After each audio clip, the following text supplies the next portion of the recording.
How do we forgive those who have offended us? This is a question many of us struggle with, but a timeless story might just hold the answer. One day, a sage gave his disciple an empty sack and a basket of potatoes. "Think of everyone who has recently wronged you," he said. "For each person you can't forgive, write their name on a potato and put it in this sack." The disciple, thinking back, came up with quite a few names.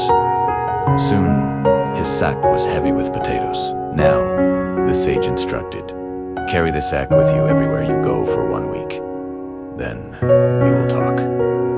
At first, the disciple didn't mind. The sack wasn't too difficult to carry, but as the days went on, it became a real burden. It got in his way, felt heavier and heavier, and took a lot of effort to lug around. Then, after a few days, a foul smell started to emerge. The potatoes were rotting, giving off a ripe, unpleasant odor. Not only was the sack inconvenient, but it was also becoming disgusting. Finally, the week was over. The sage called for his disciple.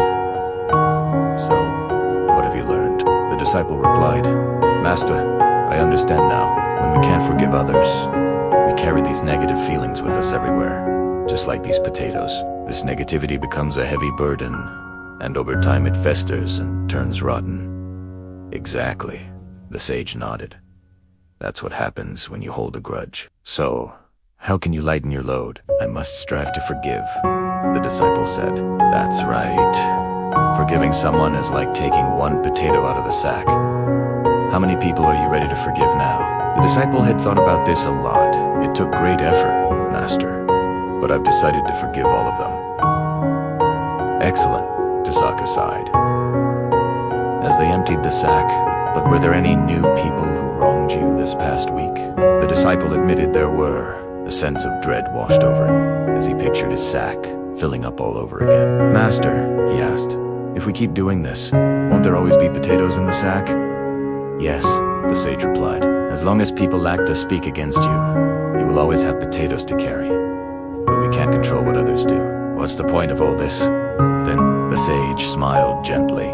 "Everything we've discussed so far is the conventional way of forgiveness. It's what most philosophies teach. Constantly strive to forgive. It's a noble virtue, but it requires continuous effort. So, what is the true path? What is the Tao of forgiveness?" the disciple asked eagerly. "Think about it," the sage prompted. "If the potatoes are your negative feelings, what is the sack?" The disciple pondered for a moment. "The sack, it's what allows me to hold on to the negativity. It's the part of me that chooses to feel offended. It's my own sense of self-importance, my ego. And what happens if you let go of the sack?" The disciple's eyes widened with realization. "Then, what people say or do against me won't seem like such a big deal anymore."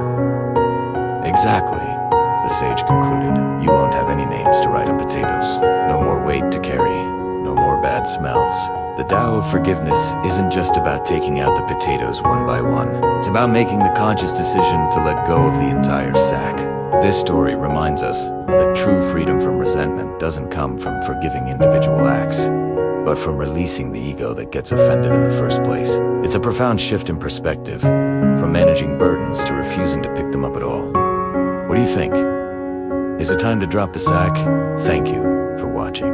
If this story resonated with you, please like, share, and subscribe for more wisdom.